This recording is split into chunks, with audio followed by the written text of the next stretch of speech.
vais parler un petit peu de… En fait, bon, le changer de modèle, c'était très sympa, mais enfin, c'était un bouquin surtout de Paul ici. C'était surtout un bouquin un peu au moment de Hollande, pour dire voilà, il y a des choses qui ne peuvent pas continuer comme avant. Et c'était un peu de dire voilà, il y avait un peu une vieille gauche et il fallait que la gauche se modernise. C'était un peu ça, changer de modèle. Et qu'il fallait repenser un peu autrement. Et voilà, c'était un petit peu. Donc, c'est vrai que c'est dans la même ligne que le livre que je présente aujourd'hui. Mais disons que le livre que je présente aujourd'hui, c'est davantage vraiment les travaux que j'ai faits depuis 30 ans et puis que beaucoup d'autres ont fait après moi, parce que j'ai ma propre destruction créatrice, évidemment. De jeunes qui continuent et qui font encore beaucoup mieux que nous. Donc, le livre, en fait, donc chez Odile Jacob, s'appelle Le pouvoir de la destruction créatrice et il est sorti en anglais. Power of Creative Disruption, il a été traduit en plusieurs langues et donc il est en anglais chez Harvard University Press. Voilà.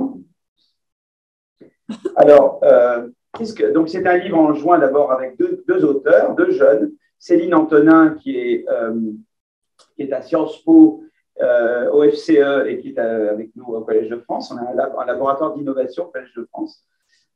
Simon Bunel qui est INSEE, Banque de France, et également avec nous au Collège de France. Voilà. Et donc, on a travaillé ensemble sur ce livre.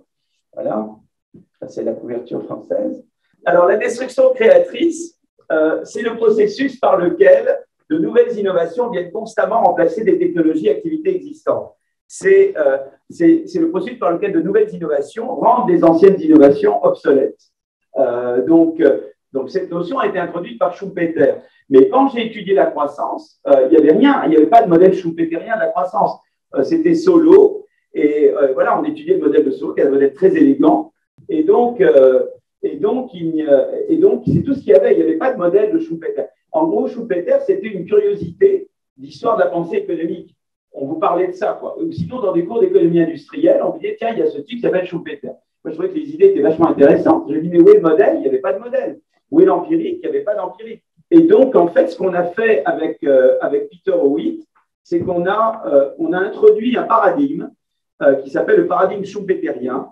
Et c'est un modèle de croissance qui repose sur trois idées importantes. La première idée, c'est que la croissance, la source principale de croissance de long terme, c'est l'innovation cumulative. C'est-à-dire, moi, j'innove sur Clément, Clément innove sur Béatrice, Béatrice innove sur quelqu'un d'autre, et chaque innovateur construit sur la base des savoirs accumulés.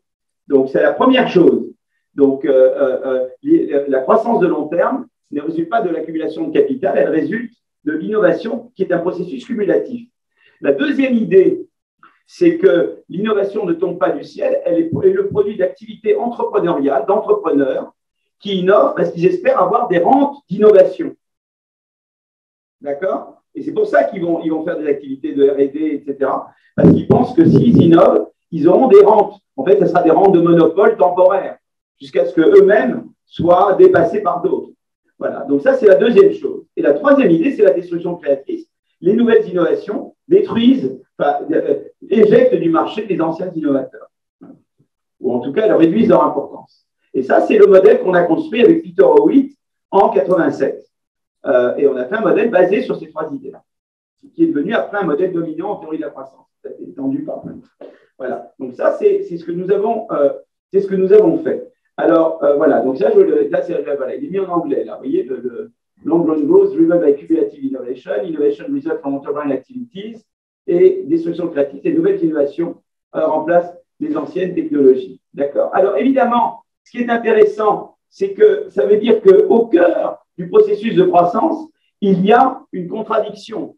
Et la contradiction, c'est qu'il faut des rentes d'innovation pour motiver l'innovation, mais les innovateurs d'hier sont très tentés d'utiliser ces rentes pour empêcher de nouveaux innovateurs, parce qu'ils ne veulent pas eux-mêmes être victimes de destruction créatrice.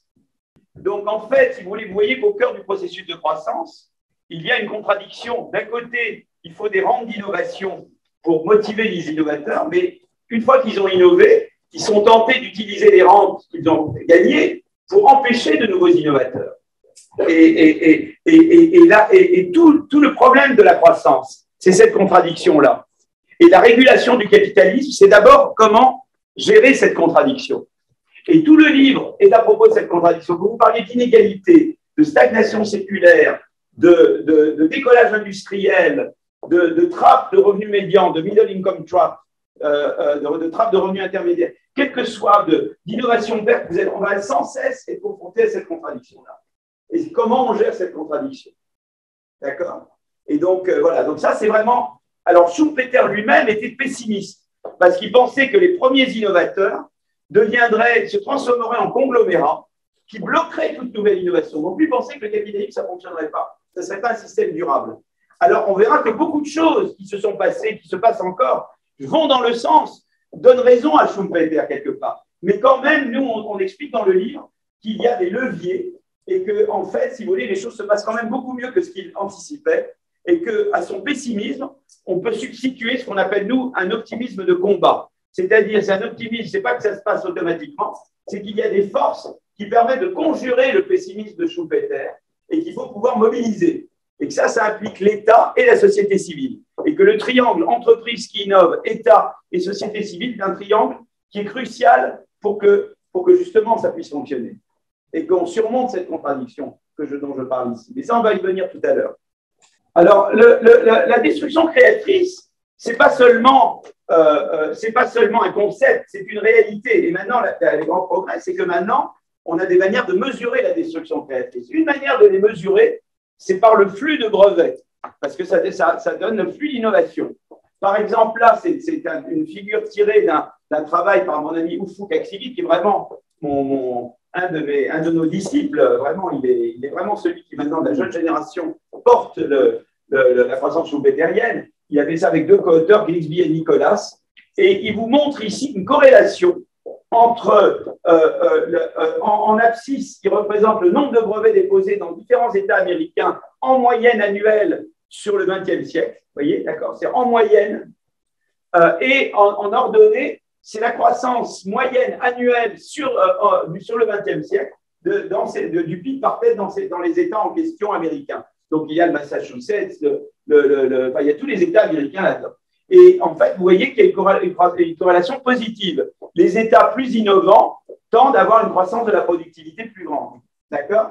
Et ils montrent en fait dans cet article que c'est causal. Ce n'est pas juste une corrélation. Ils ont un instrument, mais je ne vais pas vous parler d'instrument. Ils montrent en fait que ces corrélations reflètent un lien causal. D'accord?